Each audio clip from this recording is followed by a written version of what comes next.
여기는 조선 충종 때 인사가 되어 있는데 제가 오늘 새벽까지 찾았어요. 그러니까 저를 찾아보니까 충종 중에서도 1520년에서 40세에 돌아가셨다고 되어 있기 때문에 1560년 정도 살아지 않았을까 어느 학자의 설이에요. 그러니까 백화산 이런 데는 생겨 미몰되어 있는데 개성 송도의 명기고 여루 시인입니다. 보면 황진, 일명 김낭이라고 하고 유명한 명언입니다. 조선 최고 여루 시인이라 하면은 우리가 물어보나요? 조선 최고 여루 시 누구죠? 보는 사람. 또 황진이. 황진이 또 신사임당? 아니, 신사임당 또 홍랑. 네? 홍랑도 있고 또 등등 이렇게 얘기를 합니다. 그 중에서 우리가 이제 호남선언을 많이 이제 유명하다고 생각하고 중국에 그 시가 많이 알려지고 해가지고 유명하다고 생각하고 살았는데 제가 이번에 자료 찾아보니까 호남선언은 한국의 시를 모방해서 쓴 그런 시들이 많았기 때문에 진짜 창작적으로 시를 쓴 사람은 그 사람은 뭐 세 사람 보면 항진이, 내창, 호남선언 이런데 호남선을 빼고 항진이, 내창을 뽑는데요. 그러니까 내창보다는 더 유명한 항진이겠죠. 한국을 빛낸 백년위인에 수록되어 있고 항진이는 송도 삼절이라고 많이 얘기하잖아요. 그러니까 송도 삼절이라는 걸 누가 붙였냐? 그걸 또 항진이 붙인 거예요. 그러니까 송도 가면은 이제 박연폭포가 있고 그 다음에 서화담 있고 항진이가 있다. 근데 화담의 호를 가진 사람이 누가요? 서경덕이 호가 화담이잖아요. 그러니까 화담에 살았대요. 그래서 화담 선생이 그랬대요, 사람들이. 그래서 호가 이제 화담이 되어 있는데 서화담, 서경덕의 서자에서 서화담 해서 서화담, 황진이, 박연폭포를 송도의 삼들이라고 이제 황진이가 명했다고 합니다. 조선 정기 미모와 가창뿐만 아니라 서사에도 등통하고 시가에도 능한 시가와 음률에 능했다 얘기했고 이덕용이라는 사람이 송도에 암행으로 갔는데 1604년에 그때 황진이가 돌아가실 수도 있어요. 하는데 워낙 황진이에 대한 그 사람들의 온갖 얘기가 난무해가지고 그걸 들으면서 이 이덕용이라는 분이 굉장히 나중에 훌륭한 분이 돼요. 직급이 굉장히 높은 분이 되는데 황진이는 선녀이고 천재다라고 얘기를 했어요.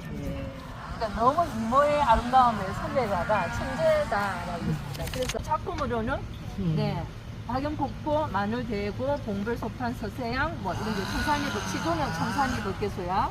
그다음에 봉지딸, 기나긴 밤을 내 언제 심이 없어 타는 애산이로제 어저 내리요 이런 게 시조가 있는데 항진이가 남긴 지금까지 남아있는 시는 6개가 남아있다. 그렇게 하고 있습니다. 항진사의 소녀다라고도 하고 또 이제 드라마 같은 데 보면은 항진이가 이제 엄마가 맹인이다. 맹인인데 그 엄마가 이제 그 사대부들의 그게 뭐 비녀죠. 비녀로서 이제 맹인이었는데 이라고 했냐면은 허균이 쓴 글 속에 나타나는 거예요. 허균은 이제 이 시대는 비슷한데 훨씬 조금 뒤에 한 50년 정도 뒤에 태어난 활동한 허균인데 이제 허균이 이제 그렇게 묘사를 했고 그 다음에 이제 세종 때나 이런 데 보면은 그 궁중에서 연애를 하잖아요. 그러면은 저도 기록에서 봤는데 가문을 한다든지 뭐 노래를 한다든지 이런 사람들은 명의를 써요. 그러니까 왜 명예를 쓰냐면은 그것을 보고 밖에 나가서 누설하지 못하게 비밀에 비치려고. 네, 그래서 아마 항진이의 엄마가 명인이다라는 것이 그렇게 각색했는지 모르겠지만 이제 그런 설도 있습니다. 그래서 이제 그 소녀이고 비녀가 됐을까 되게 궁금하잖아요. 이제 항진이가 15세가 되었는데 동네 총각이 너무 항진이 아름다워가지고 상사병이 걸려가지고 죽게 된 거예요. 그러니까 이제 간이 안 움직여가지고 항진이 옷을 갖다가 던져주봐라 이래가지고 옷을 이제 덮어줘서 장례를 치렀다는 얘기가 있어서 그 사건 이후로 항진이가 내가 그냥 해야 되겠다라고 결심을 했다고 그럽니다.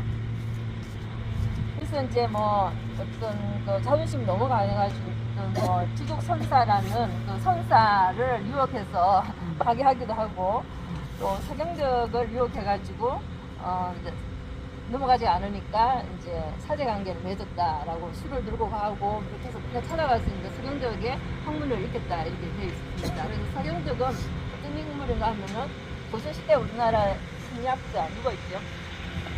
이 시에서 백개수가 세종의 정손자 그럴 거죠. 그래서 다시 여기 어려우니 명월이 망공성하니 쉬어가는 것들이 이런 시를 남겼습니다.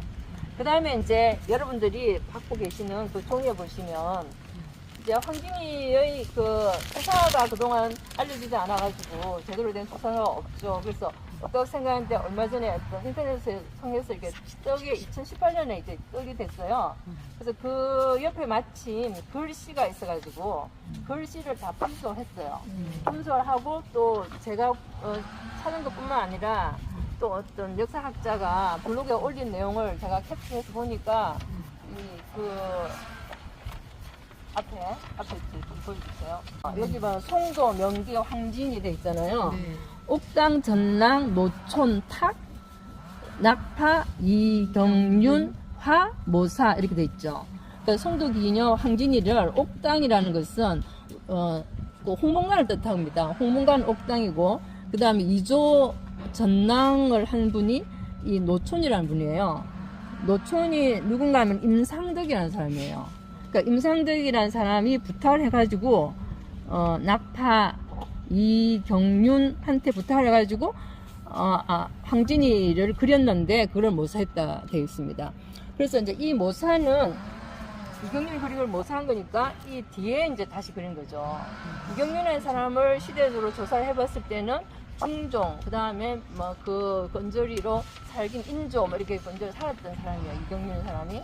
그래서 이제 그 나중에 후대에 다시 그렸다는 걸 알 수 있고, 이경윤은 인조 때부터 광해군까지 살았고, 정조부는 성종의 팔남의 이강군 2회예요.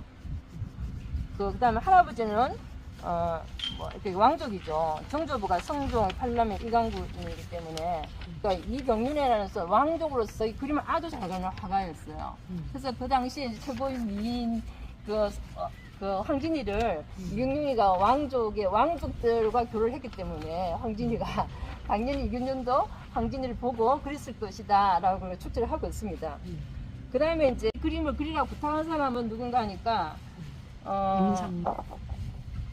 임제라고 해서 명종 때는 선조 때 살았던 사람인데요. 호가 백호고 28세 진사학교에서 서북 도병마 평사를 한 사람인데, 이게 서북 도병마 평사가 지금 개성 그 지역입니다. 그래서 이제 거기에 부임을 해서 갔는데, 가다가 이제 황진이가 워낙 유명하다 그러니까 이 묘소에 가서 시를 한 수 읊은 거예요. 그리고 이제 제사를 올렸다는 그런 기록도 있습니다. 그래가지고 나중에 이제 자천이 돼요. 관직이 자천이 돼요. 그래서 이제 이 임제의 그러한 것을 보고 나중에 이제 이분이 또 39세 일찍 사망을 하게 됩니다. 그 임제 후손이 누구냐면은 임상덕이에요. 여기서 아까 임상덕, 노천 나오죠. 임상덕이 나오는 거예요. 그러니까 임상덕은 누군가 하면은 숙종 때 사람이에요. 숙종 때, 숙종 때 사람인데, 숙종 9년에서 숙종 45년, 호가 노촌이에요. 이분도 오래 사지 못해 37세 때 병사를 하게 됩니다. 그래서 이제 이분도 장원급제, 23살에 장원급제를 하고, 홍문관 옥당, 홍문관 옥당이라고 그랬거든요. 그 옥당이 나오죠. 그 다음에 이조 정랑을 했어요. 1710년에 이조 정랑에서 여기가 정랑이 나오죠. 옥당 전랑. 이것이 홍문관과 이조 정랑을 했다는 임상덕을 나타내는 거고, 그 사람의 호가 노촌인 거예요. 노촌. 그냥 부탁을 해가지고 이경윤이 그렸다 이렇게 돼 있죠. 그러니까 어느 정도 신빙성이 있네요. 이 역사적으로 지금 추적이 가능한 거잖아. 그죠? 그러니까 상상 속의 황진이가 아니라 이것을 아니지, 상상 속은 절대 아니야. 숙종 때 임상덕이 노촌이 다시 이거를 이경윤이 그린 거를 다시 모사하게 한 거죠. 그렇죠. 후대에서 다시 그러니까 그린 이 거죠. 그림은 황진이 시절에 그린 거를 이경윤이 그린 거를 임상덕에 의해 가지고 숙종 때 다시 모사를 한 거예요. 숙종 때.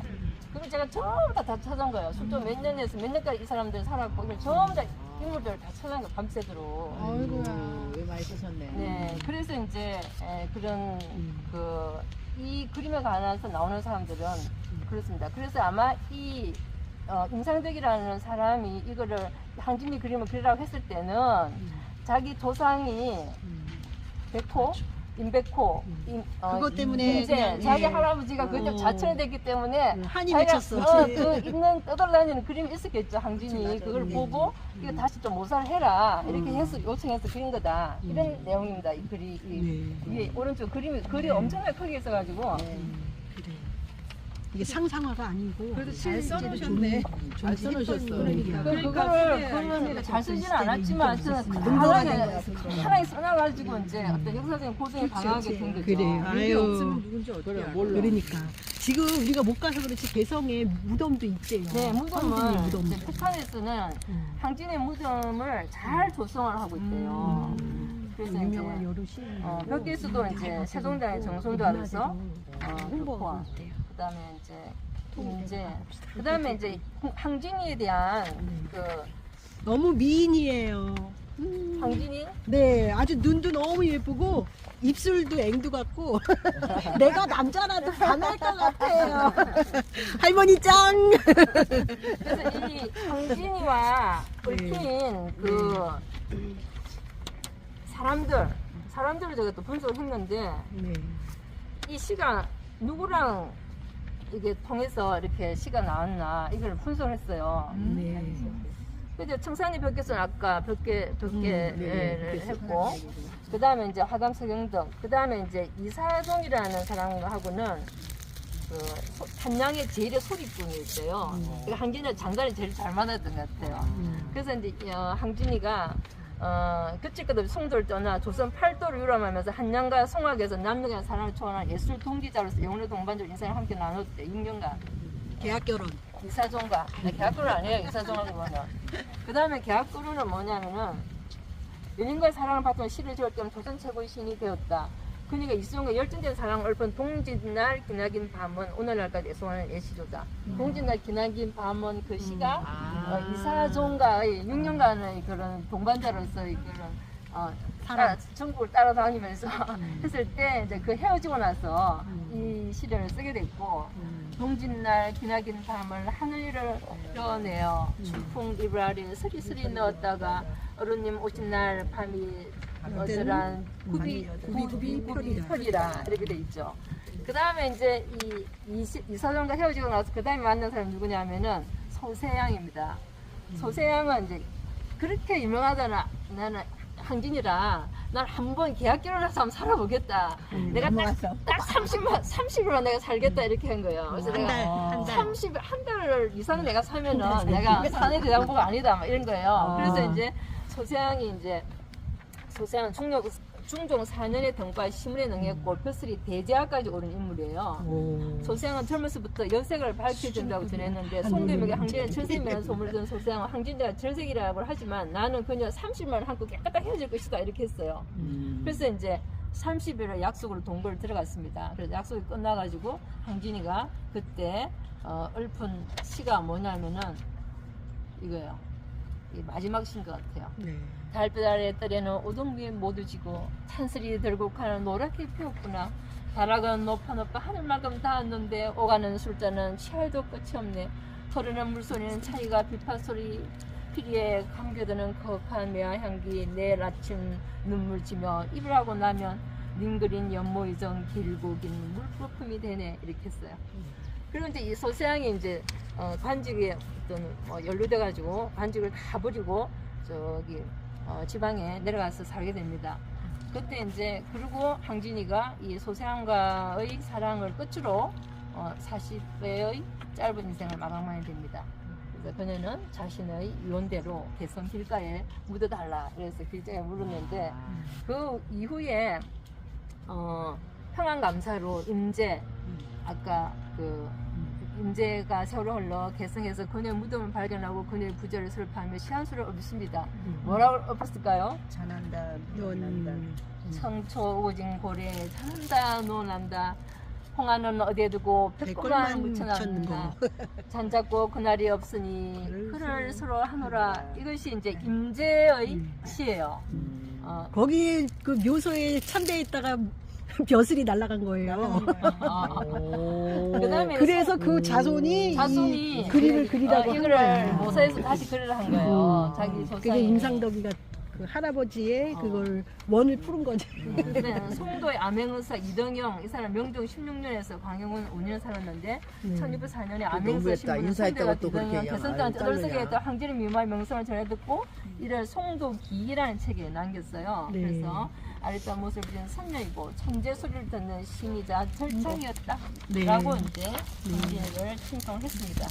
아, 수고하셨습니다. 더 하실 거 있어요?